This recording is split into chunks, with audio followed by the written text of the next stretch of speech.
Nggih, sasana agung nderekaken Bapak Sutikna sekalian garwa hamba bilih anggenyo nampi rawuh panjenengan sedaya enten ingkang kirang rena ing penggalih, kirang sukuh, kirang gupuh, kirang aruh ingkang kirang wanuh. Bapak Sutikna sekalian garwa nyuwun linuberna tirta aksama. Sasana agung sinareng jolang campur sari. Lho, kaene kepatihan ana apa? Kaene kepatihan.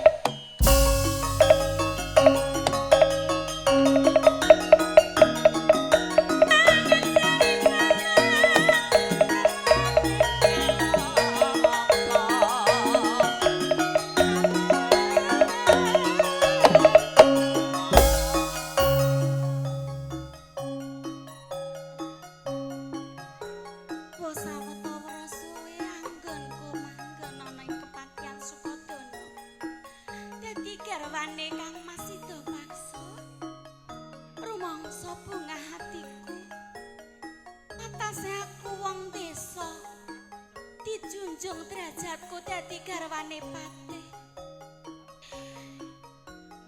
Ning sawetara aku ditinggal lunga karo Kang Masku. Kamangka lagi temanten anyar lho. Durung dikapak-kapake kok ya ditinggal. Kebangetan temen uripku. Kang Mas itu paksa. Tanjung pun kakang teko. Panjenengan napa mboten ngraosaken kapang kalih kula?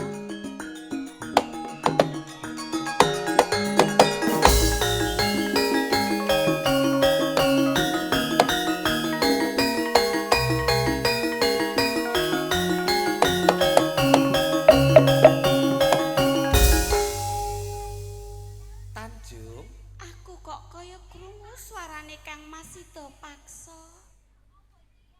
Tanjung iku ana apa? Iki kaya ana sales. Sales napa iki? Oh, kagem Om Jolang. Walah, Napa niku? Oh, Pak Pia. nggih, Nggih. nggih. Matur nuwun Nggih, matur nuwun. Ya Wah, Allah, ketoprake berkatan. bosok. Ketoprake keganggu sales. Anu mban gawa mengguri kabeh, Yo, gawa Penny, mengguri yo, kabeh. Mban. Gawa Nggih. mengguri kabeh, Mban. Gawa mengguri kabeh. Wah, aku wis ora ngersake dahar. Gawa mengguri kabeh. Tanjung, Aku kok kaya krungu suarane Kang Mas Sida paksa. aku ning kene Apa wong ya ayu. aku iki lam-lamen apa aku ngimpi? Sliramu ora ngimpi ora lam-lamen ning aku teko wong ayu. Kang Mas panjenengan ingkang rawuh Kang Mas.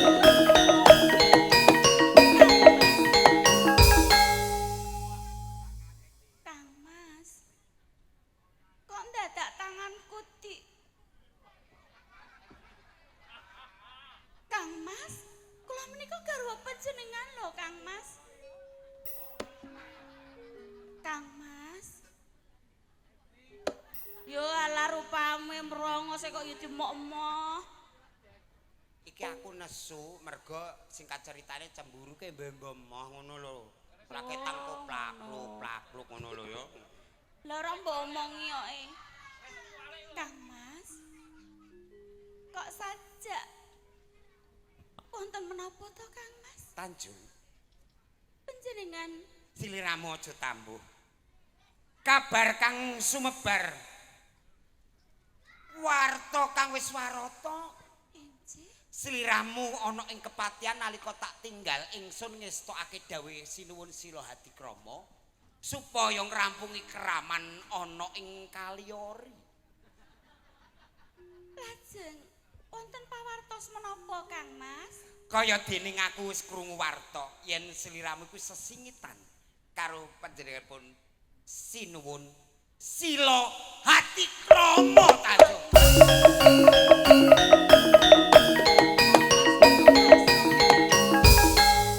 Aja nyedak-nyedak. Kang Mas, Dadi banyu aku moh nyawuk. panjenengan menika Dadi gojong aku moh nyuwek. Kang Mas. Prasetyaning iki apa to kok? Sampai sendakep iki lho. Kok iso mulek.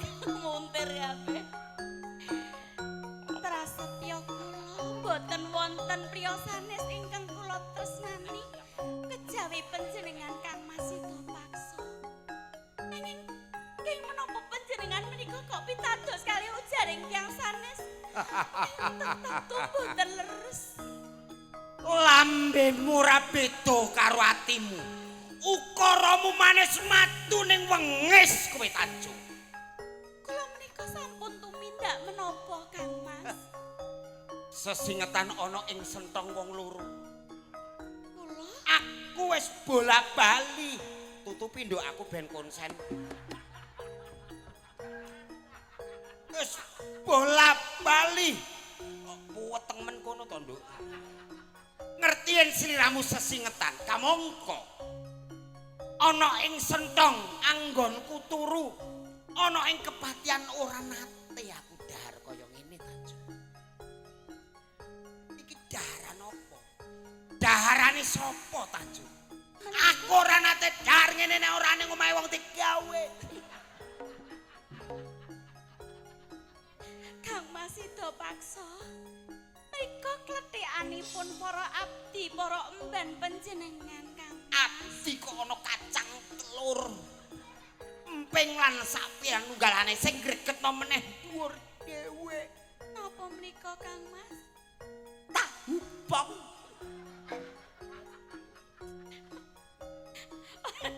Aja guyu. Ora ngono iki lho. Sida paksa kok ya apal jeneng jajan. Aku kene kulino ning pasar kok. Kang Mas Sida paksa. Tanjung. Napa panjenengan menika boten gatekke kula menika kula wau matur kados pundi menika candhi. Menika cemilanipun para abdi Kang Mas. Tanjung. Yen para abdi cemilane ndoke panjenengan blundung Kang Mas.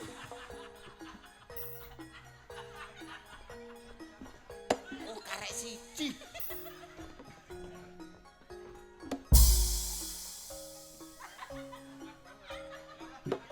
Lah kok sangler. Gegeden siseh. Napa panjenengan hernia?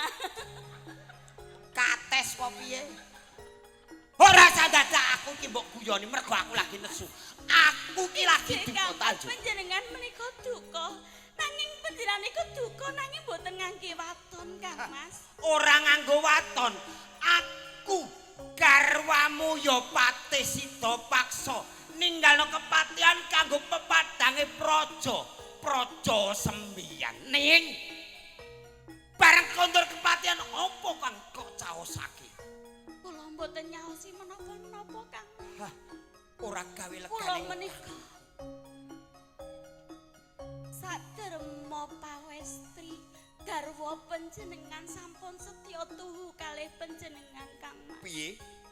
Kula menika setya tuhu kalih panjenengan. Baleni pisan kasih aku menara krungu. Kula setya tuhu. Setya tuyu. Oh, Tanjung. Kang Mas.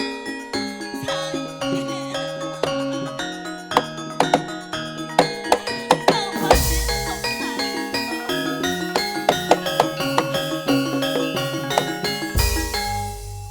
Prasetyamu kuwi mung ning lambe. Eman-eman.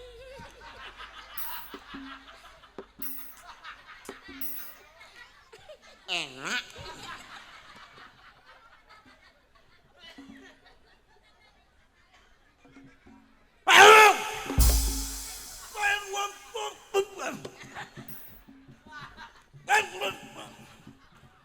Dipun lek riyen.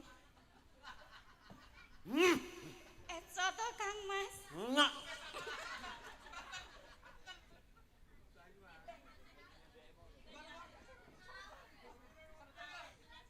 Ah, untu wis entek mlayu.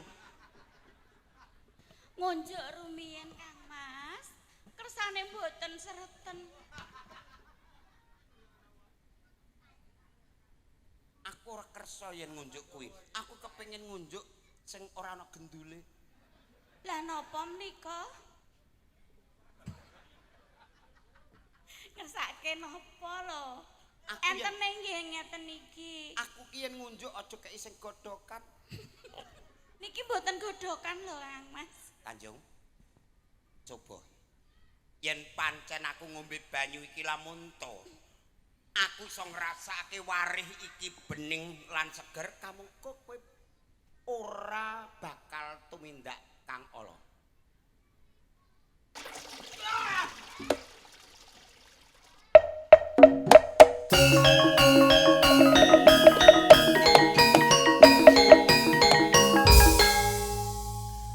Daran unjukan wis ora kaya padatane yen ngono kae pancen duweni sesingetan.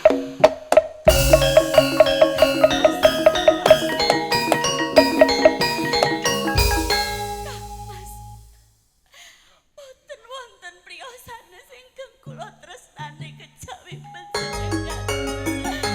Nanging ing menapa panjenengan tega mentala dhateng kula. Dasya dhateng kula Kang Mas. Kula menika sampun setya lan tuhu dhateng panjenengan kula boten tuh. Ndase katut.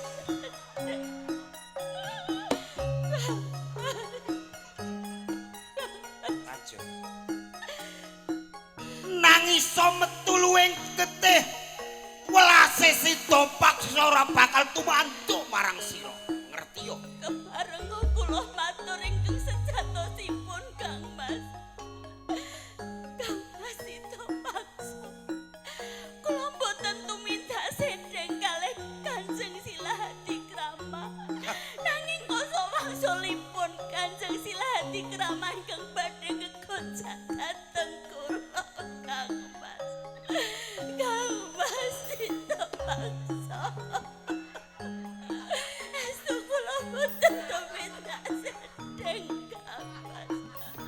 Krenyeng-krenyeng iki apa? Kula menika Nyekel mojo ngene rasane blurut kabeh. Kang Mas, kangge buktekaken menawi kula menika tasih suci. Kula menika garwa panjenengan Jur. setya lan tuhu. Kepareng kula matur Kang Mas. Tanjung sakapun pituno Kang Mas.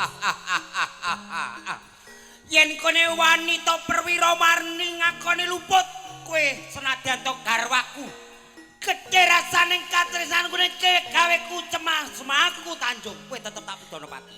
Injih kula sakapun pituno Kang. Kula saged. Nanging kula Mas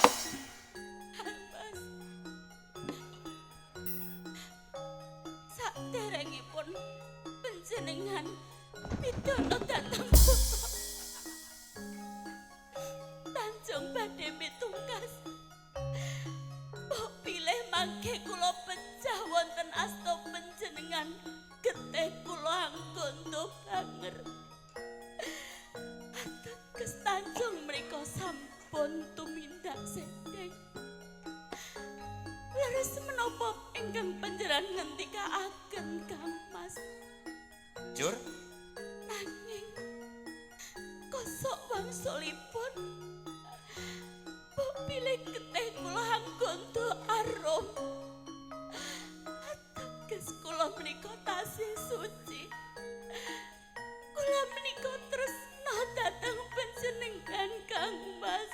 olah rakiting ukara murah bakal murungake anggonku paring pidana marang sliramu Tanjung. Tanjung. Nadyan to gedhe katresnanku ning merga kowe wis ora bisa tak eman. Wanita kang kondesa mangan kotelo ning yok kene kowe met karo asmanipun kakak. Mula Sampun pasrah Kang Mas. Kula matur kados pundi panjenengan boten pitados dhateng kula Kang Mas. Tanjung. Pitungkasmu kang pungkasan. Saturunge tak pidana bakal tak turuti Tanjung. Nadyan to ki garwa. Ana ing kepatian kene minangka aku pandega sing duweni aku tetep kudu madeg satriya. Mati kowe Tanjung.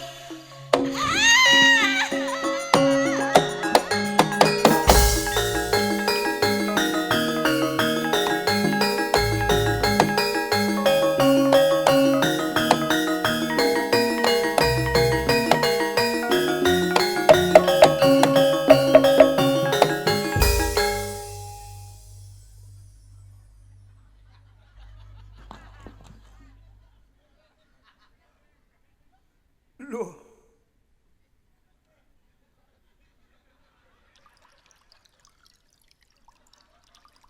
Ndasku kok empuk iki. Tanjung. Kandaning ramu wangi, Tanjung.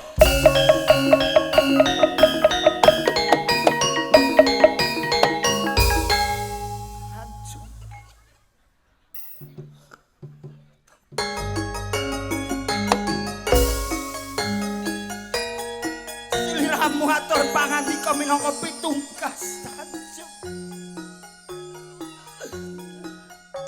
Nanging atiku merga nuruti nepsu kabar kang wis warana. Sliramu jebul katresnaning sejati. Sida paksa kang luput wong ayu. Sida paksa wis nuruti ati panas mulo Tanjung. Segere.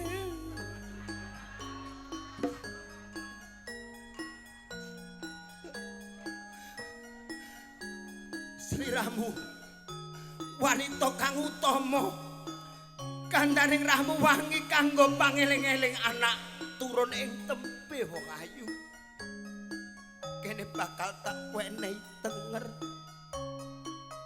kaya wangining getihmu Tanjung bakal tak wenehi tenger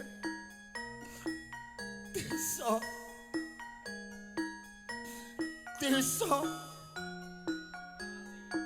Dressing. Oh, dressing. Endi ta? Banyuwangi. Oh iya. Banyuwangi, Tanjung.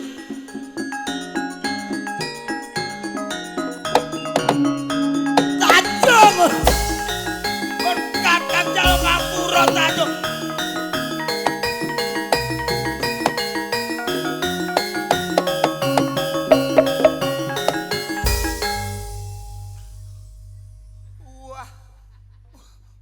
Tangemi iki cah.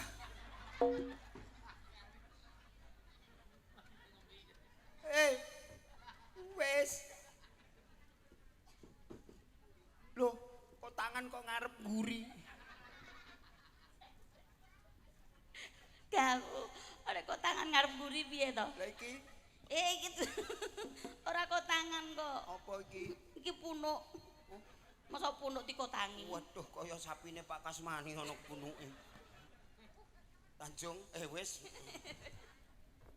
Oh lho, semende kok iso mbok inggati lho rak ya mak glinding. Lah mergo aku getun sliramu. Getun tak pateni sida paksa terus woro-woro yen sida paksa ki luput ngono. Nah, singkat cerita terus Sri Tanjung urip 10-8. Urip kono Mas 10-8. 10-8 Tanjung. Piye Mas? 10-8. Peranku piye nek dadi ketoprak? Cara mau piye? Kudune piye aku? Awakmu kurang. Kula sampun prasetya yen mboten percaya klambimu mbok guwaki ngono apik mau. Lah aku kok terus gak klambenan. Ya kaosan.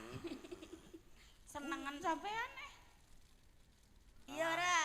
Alah alah. Ndek iki lho sarungmu keri nang nggon aku. Apa? Sarungmu keri. Dudu sarungku. Lah sapa? Iya sarungku. Lah iya. Kotak-kotak gambar pitik to. Iya sing pas awake dhewe bar bubuk bareng kae lho. Gede syuting lho. Lho kene ya. Bubuk bareng. Lah iya bubuk bareng to. Bareng bubuk ing gone dhewe-dhewe kowe ning kamar aku mbok barno ning kiwan iki. Kan padha-padha kamare to. Ngono kamar mandi. Kamar mandi ngono tak enteni ngantek jam 6 isuk kowe randang rono-rono. Lah ngopo lho? Jane kene isuk ning kamar mandi ta ora? Iya. Ora mrono-mrono lho. Mas, iya. 10-8 diaturke Mas. Mas, kacang telure maneman lho. Oh iya cah. Saiki 36 10. Lah iya.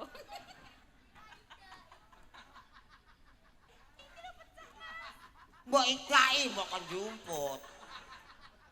Nganggo tangan iki lho Mas, ngono. Ambek sikil. Delok ajur. Ngene nek jumput piye? Lho kan gak usah mamah to nek wis ajur. Ya dalu dideplok kon jero. 10-8 10-8 Mas. Mas. Aturi 10-8.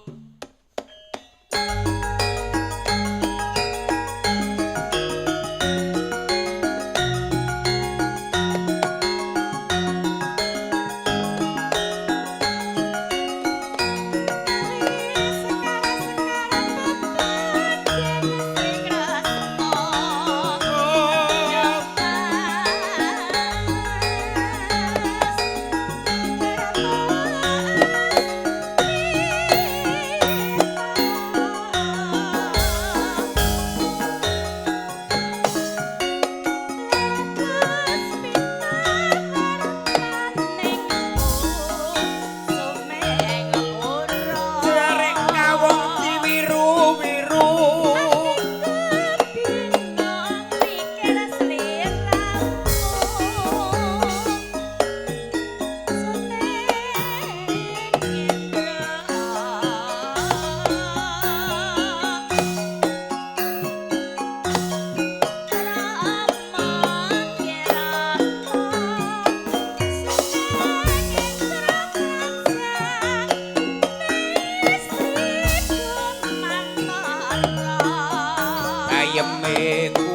ditekani sak gaduk-gaduke.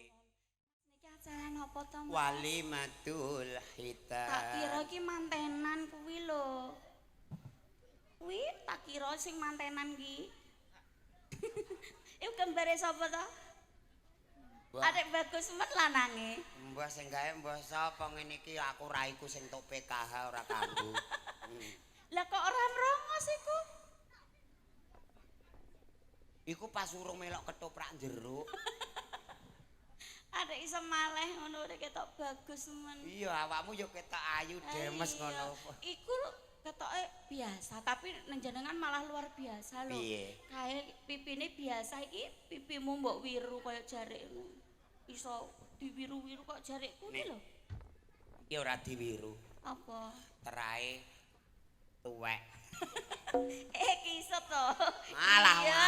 awakmu jek enom rayu 20 tahun ka sapeok-peok. Aku peyok lah sampean sudah tahun kasih sih ora. Ape ning dine? Rumah sakit kontrol. Ora ngono malah. Ha piye? Ape nanti ning, ape nyekar jolang.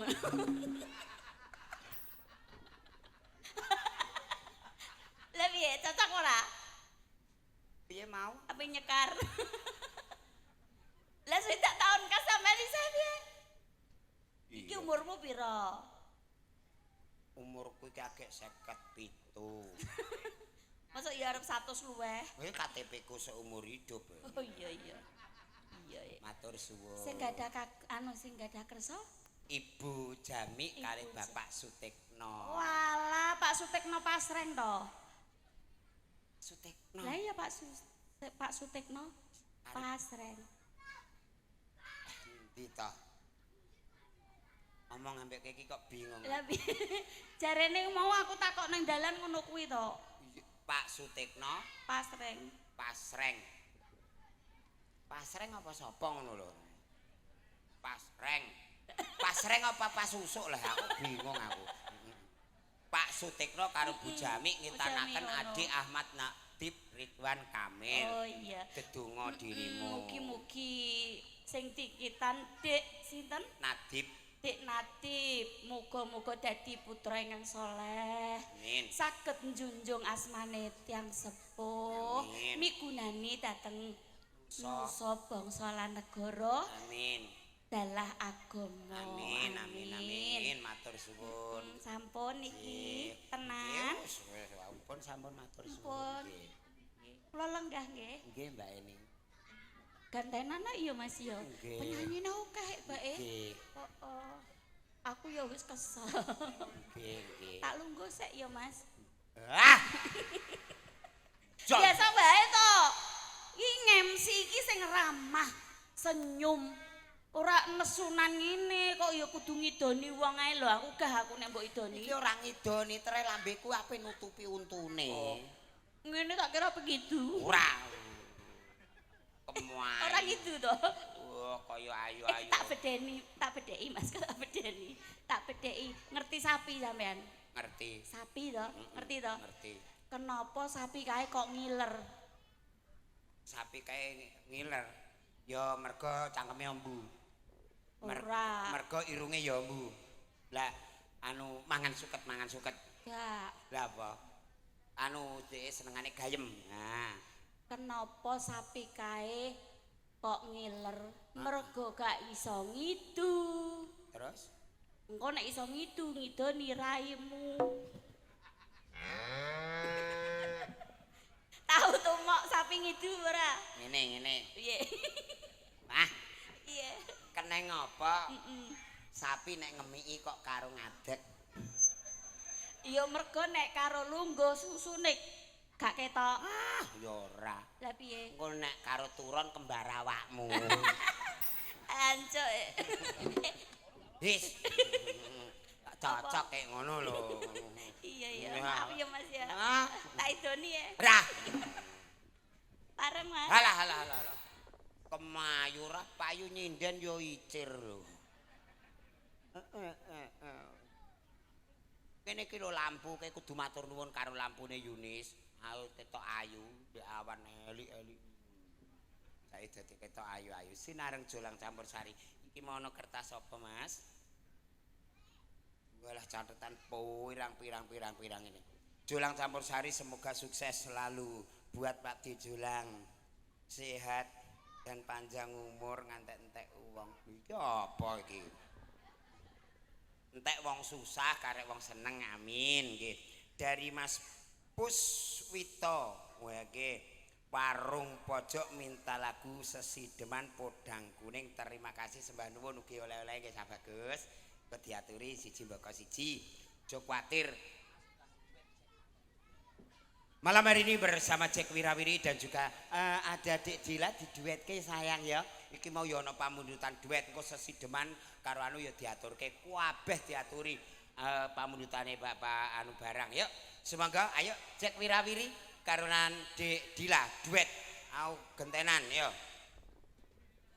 Sinareng Jolang nyampur sari Yunis Audio Sound System dan syutingnya le iki.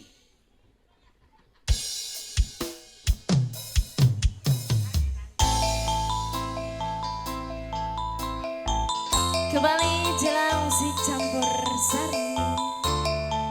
Asik Yunis Audio Sound. Satu bangkai semuanya. Ora gampang nopo lelakon iki aku wis nyoba ikhlas nanging aku tak lakoni nampa kasunyataning tresno kowe sumanding wong liya.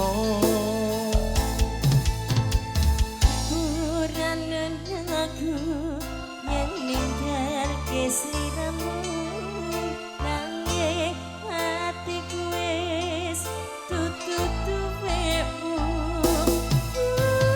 Gusti tansah krungu apa panjenenganmu muga kowe ingkang lento gantiku. Jolang campur sari Jika ada Yunis Audio terima kasih. ati durung lilo kowe nyanding wong liya apa iki kasunyatan sing tak tampa bebasaning kembang mekar ana ing ati nanging dudu aku sing duwe. Wis cukup lalekno timbang hati purono mergo rasa tresno rek iso dipaksa hatiku percaya yen kowe mesti bisa ilane aku somanding wong liya. Jolang campur sari Terima kasih Bunda matur cantik. nuwun Bunda. Semoga rezekinya lancar selalu. Amin. Mbak cantik terima kasih banyak. Ayo Derita. Terima kasih. Ayo sayang. Makasih sayang ya. Terima kasih Mbak cantik. Sambil goyang tipis-tipis ya Mbak. Goyang lagi. Jolang campur sari. Hey, ho, hey, hey. Ora gampang nampa Terima kasih. lelakon iki aku wis nyoba ikhlas nanging Terima kasih apa banyak. tak